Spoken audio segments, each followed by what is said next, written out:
بتاؤں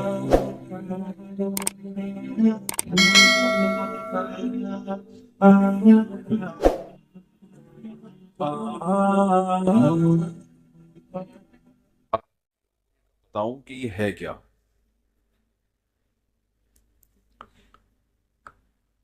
12 ربیع الاول نہ تو رسول اللہ صلی اللہ علیہ وسلم کی پیدائش کا دن ہے اور نہ ہی آپ کی وفات کا دن. اس دن کا اسلام میں کوئی سرے سے سر پاؤں ہے ہی نہیں. سمجھ رہے ہیں؟ کچھ بھی نہیں ہے یہ.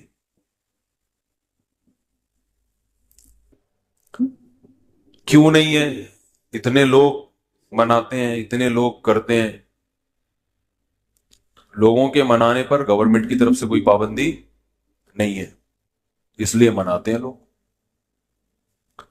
اتنے سارے علماء کی تقریریں آتی ہیں اس دن کی فضیلت پر، تو وہ اس لیے آتی ہیں کہ تقریروں پر بھی گورنمنٹ کی طرف سے کوئی پابندی، بولو بھائی، نہیں.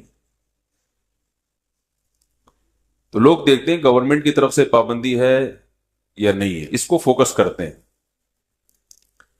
شریعت کیا کہتی ہے یہ تو وہی فالو کرے گا نا جو شریعت کو فالو کر رہا ہو، جو دیکھتا ہو کہ قرآن و سنت کیا کہتے ہیں. ائمہ مجتہدین جن کی قرآن و سنت پہ گہری گرفت تھی وہ کیا کہتے ہیں، وہ اخپل طریقے سے اسلام کو پیش، بولو بھائی، نہیں کرے. اخپل طریقہ نہیں چلتا. آج بہت سے معاملات میں پتہ ہی نہیں چل رہا ہے کہ ان کا لائف اسٹائل یا ان کا مذہب ہے کیا. اخپل طریقہ تو ہر ایک کا، بلوچوں کی الگ روایات ہیں، مہاجروں کی الگ ہیں، پنجابیوں کی الگ ہیں، پٹھانوں کی الگ ہیں. تو اخپل کو لے کے چلنا ہے تو پھر تو ہر قوم کا الگ کلچر، ہر قوم کی الگ روایات. اسلام کو دیکھنا ہے تو پہلے میں 12 تاریخ کے بارے میں آپ کو بتا دوں. ہمارے پاس جو دلائل ہیں وہ سب سے پہلے قرآن ہے. ایسا ہی ہے نا؟ الحمد سے لے کے والناس تک پورے قرآن میں کہیں بھی نہیں لکھا ہوا کہ نبی صلی اللہ علیہ وسلم 12 تاریخ کو پیدا ہوئے تھے. آپ کہہ سکتے ہیں تو بہت سی چیزیں نہیں لکھی، تو چلو جو نہیں لکھی وہ پھر حدیث میں آتی ہیں. احادیث ہم دیکھتے ہیں تو کوئی ایک صحیح روایت بھی، صحیح حدیث بھی اس بارے میں نہیں ہے کہ آپ صلی اللہ علیہ وسلم 12 ربیع الاول کو پیدا ہوں. آپ کو معلوم ہے آج کل انگریزی تاریخوں سے عربی تاریخ اور عربی سے انگریزی نکالنا آسان ہے یا نہیں؟ آپ اپنی ڈیٹ آف برتھ لکھیں، گوگل سے پوچھیں کہ جس دن میں پیدا ہوا اس دن اسلامی تاریخ کیا تھی، گوگل بتائے گا کہ نہیں بتائے گا؟ گوگل بتا دے گا بھئی یہ بن رہی ہے. ایک دن کا فرق اس میں ہو سکتا ہے 29 اور 30 کی بیس پہ، یا مفتی منیب صاحب کی وجہ سے یا پشاور کی وجہ سے ایک آدھ دن کا فرق، بولو بھائی، ہو سکتا ہے. اس سے زیادہ نہیں ہوگا. اتنی بات پر پوری امت کا اجماع ہے، صحیح احادیث سے ثابت ہے کہ آپ صلی اللہ علیہ وسلم ربیع الاول میں پیدا ہوئے اور پیر کے دن پیدا ہوئے. اب میں ریاضی کی کیلکولیشن میں جاؤں گا تو بہت لمبا ٹائم ہو جائے گا، تو ریاضی دان سے پوچھ لیں آپ. تو جس سال آپ صلی اللہ علیہ وسلم کی پیدائش ہوئی وہ آپ کی وفات سے 63 سال پہلے تھا.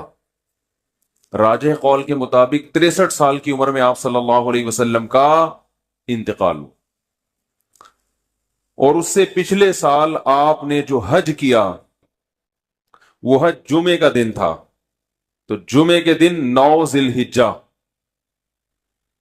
اور اس سے اگلے سال آپ صلی اللہ علیہ وسلم کی وفات ہوئی ربیع الاول میں. تو کیلکولیشن کرنا آسان ہو گیا کہ نہیں ہو گیا؟ تو کیلکولیٹ کر کے دیکھیں گے اور 62 سال پیچھے جائیں گے، کیلکولیشن کے حساب سے 12 تاریخ پیر کے دن، بولو بھائی، نہیں بیٹھ رہی.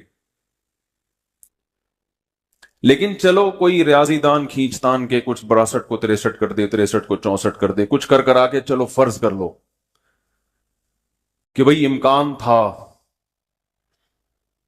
تو ہم تو سب سے پہلے کسی بھی واقعہ کے لیے مورخین کو فوکس کرتے ہیں یا حدیث کو. ہسٹری سے جس چیز کا تعلق ہے وہ یا تو حدیث میں ہوگی یا تاریخ دان بیان کریں گے.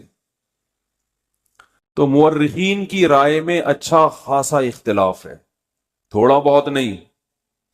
ان میں کسی ایک رائے کو ترجیح دینا آپ کے لیے صرف تاریخ کو اگر دیکھو گے تو ممکن نہیں، حدیث کو دیکھو گے تو حدیث میں ہے ہی نہیں. تو اس بات کا امکان ظاہر کیا گیا ہے جو ماہرین محققین کہ 8 یا 9 ربیع الاول کا امکان زیادہ ہے آپ کی پیدائش کا دن ہونے میں. تو ویسے بھی ایک بات ذہن میں رکھیں کہ اسلامی تاریخ میں جو بہت اہم ترین واقعات ہوتے ہیں جن کا ہماری پریکٹیکل لائف سے تعلق ہو، دو چیزیں ہوں، واقعہ اہم اور ہماری عملی زندگی سے تعلق، تو ایسے واقعے کی تاریخ یاد رکھنا یہ اسلام کی ذمہ داری ہے. بات آ رہی ہے سمجھ میں؟ یہ کس کی ذمہ داری ہے؟ اسلام کی، کیونکہ اس پہ عمل ہے. مثال کے طور پر رمضان کا چاند نظر آتے ہی اسلام آرڈر دیتا ہے کہ آپ نے کیا کرنا ہے؟ روزہ رکھنا ہے. اب ماہرین بھول گئے کہ یہ والا مہینہ ربیع الاول ہے، شوال ہے کہ رمضان ہے، کیلکولیشن کر رہے ہیں، بوکھلا گئے. مورخین کا اختلاف ہو گیا کہ یار یہ رمضان ہے کہ شوال ہے کہ ذی قعدہ ہے کہ ذی الحجہ ہے. تو ہمارے روزے کہاں گئے؟ بولو بھائی، روزے گئے. اب شک کو شبہ کے ساتھ روزہ رکھیں گے کہ یار پتہ نہیں یہ رمضان ہے بھی کہ نہیں ہے. آپ کہہ سکتے ہیں پہلی تاریخ میں تو اختلاف ہوتا ہے کہ فرض رمضان ہے یا نہیں. اس اختلاف کا شریعت نے حل بتا دیا. الصوم یوم یصوم الناس، جس تاریخ کو لوگ سمجھیں کہ پہلی ہے تو وہ کیا ہے؟ پہلی ہے. جس تاریخ کو لوگ سمجھیں کہ پہلی نہیں ہے تو وہ کیا ہے؟ وہ نہیں ہے. اور حکومت کو کا فیصلہ کیا بنا دیا اس میں؟ معتبر.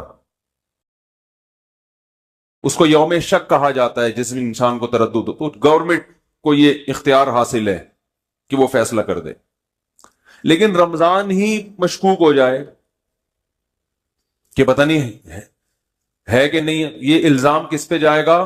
اسلام پہ، معاذ اللہ اللہ پہ، کہ اللہ نے رمضان کے روزے تو فرض کر دیے لیکن رمضان کی اللہ نے حفاظت نہیں کی. تاریخیں گول مول ہو گئی ہیں، گڑبڑ ہو گئی ہیں. آپس میں اتنے فرقے بن گئے کہ ان فرقوں کی وجہ سے اب تاریخ کا ہی نہیں پتا چلتا کہ یہ رمضان ہے یا شوال ہے. بیچ میں اتنے فرقے پیدا ہو گئے. تو اللہ نے وہ تمام چیزیں جن کا انسان کی پریکٹیکل لائف سے تعلق ہے ان کی تاریخوں کی حفاظت کس کے ذمے ہے؟ اللہ کے ذمے ہے. وہ کبھی دائیں بائیں نہیں ہو سکتے، کیونکہ پوری امت نے ایک دن رمضان یعنی رمضان کے مہینے میں روزے رکھنے ہیں نا. پتہ چلا جی ان کا رمضان کوئی اور ہے، ہمارا رمضان کوئی اور ہے، اور ہم کنفیوز ہو گئے اصل رمضان کون سا ہے. تو یہ حفاظت کون کرتا ہے؟ حج ذی الحجہ میں ہوتا ہے. تو ذی الحجہ جب آتا ہے تو ہمیں پوری امت کا اجماع ہے کہ ذی الحجہ جب آئے گا تو واقعی وہ ذی الحجہ ہی ہوگا، کیونکہ اس کے تواتر کے ساتھ اس کی حفاظت کی گئی ہے. اس میں اختلاف نہیں پیدا ہونے دیا اللہ نے، جیسے قرآن میں اختلاف نہیں ہے. پوری امت کا قرآن ایک ہے یا نہیں ہے؟ گرین کیا وائٹ کیا، زور سے آمین آہستہ آمین، جتنا بھی لبرل ہوگا بولے گا قرآن یہی ہے. کیونکہ اسی میں اختلاف ڈل جاتا تو پھر ایک عامی آدمی کہتا ہے اللہ مجھے کیا پتا چلے گا کہ تو نے قرآن میں نظر کی حفاظت کا حکم دیا یا نظر اٹھانے کا، کیونکہ اس کے پاس جو قرآن ہے اس میں کچھ اور لکھا ہوا ہے، ادھر کچھ اور لکھا ہوا ہے، پتہ ہی نہیں چلتا. تو پھر یہ اسلام میں ایک فالٹ ہونے کی علامت ہوتی معاذ اللہ کہ یہ فالٹ کس کا ہے؟ بولو بھائی، معاذ اللہ یہ پھر اسلام کا فالٹ ہوتا، اس کو پتہ ہی نہیں ہے. عید الفطر کے دن کچھ احکامات ہیں. کیا ہے؟ روزہ رکھنے کی آپ کو اجازت نہیں ہے. ایک دن اسلامی تاریخ میں ایسا بھی آتا ہے، اس دن آپ کو غسل کرنا ہے. جو پورے سال نہیں نہائے ہوتے وہ سروس کرواتے ہیں اپنی. اس دن آپ نے مسجد میں آنا ہے، تکبیر کہنی ہے، 2 رکعت پڑھنے ہیں، شکرانے، عید مبارک. تو وہ پوری امت کا اجماع ہے کہ وہ کون سی شوال ہے؟ فرسٹ. اس میں اللہ نے اختلاف نہیں ڈالا، کیوں فرسٹ ہے. ایسا نہیں کہ کسی فرقے کے نزدیک 5 شوال ہے، کسی فرقے کے نزدیک 6 شوال ہے، کسی فرقے کے نزدیک 3. یہ چیزیں اتنی تواتر کے ساتھ بیان کر دی گئی ہیں کہ اس میں اللہ نے ذمہ داری لیے گویا کہ میں اس میں امت میں اختلاف پیدا نہیں ہونی. تو بیسک ہے نا، بیسک میں ہی ہو گیا تو یہ عامی آدمی غیر مسلم تو پاگل ہو جائے گا. اگر تمہارا تہوار کون سا میں تو یہ سمجھ میں نہیں آ رہا، کیا خیال ہے؟ وہ تو پاگل ہو جائے گا نا. اسلام کے 5 ارکان ہیں، ان میں نماز ہے، نمازوں کے اوقات میں اختلاف نہیں ہے. اختلاف اگر ہے بھی تو افضلیت کا. سب کو پتا ہے ابھی ظہر کا وقت ہے، ساری دنیا میں جب یہ ٹائم آئے گا تو کون سا وقت ہوگا؟ ظہر کا. تو جو بیسک چیزیں ہیں جن کا ہماری پریکٹیکل لائف سے ان تاریخوں کا تعلق، اور قرآن میں اللہ نے فرمایا قل ہی مواقیت للناس والحج، چاند کی جو منزلیں ہیں ہم نے لوگوں کے عبادتوں کے اوقات کے لیے متعین کر دی ہیں. چاند کا گھٹنا بڑھنا، 12 مہینے، یہ سب چونکہ اسلامی عبادتوں کا ان سے تعلق ہے. تو اگر 12 ربیع الاول کے دن اسلام کا کوئی حکم اس دن سے وابستہ ہوتا کہ نبی کی پیدائش پہ تم نے یہ کرنا ہے، تو اس پیدائش کے دن میں اللہ کوئی کنفیوژن نہ رکھتا، وہ تمام امت کا اتفاق ہوتا. بخاری مسلم کی صحیح حدیثیں ہوتی تواتر کے ساتھ کہ آپ صلی اللہ علیہ وسلم 12 تاریخ ہی کو پیدا ہوئے ہیں، جبکہ ہمیں اس بارے میں ایک حدیث بھی صحیح بولتے کیوں نہیں بھائی؟ اب لوگ مجھے کہتے ہیں اس کی کیا دلیل ہے کہ ایک بھی صحیح حدیث نہیں ہے. جو دعویٰ کرتا ہے دلیل اس کے ذمے ہوتی ہے، جو انکار کرتا ہے دلیل اس کے ذمے بولو نہیں ہوتی. میں نے 70 بھائی کو 1 لاکھ روپے دیے، وہ پی گئے.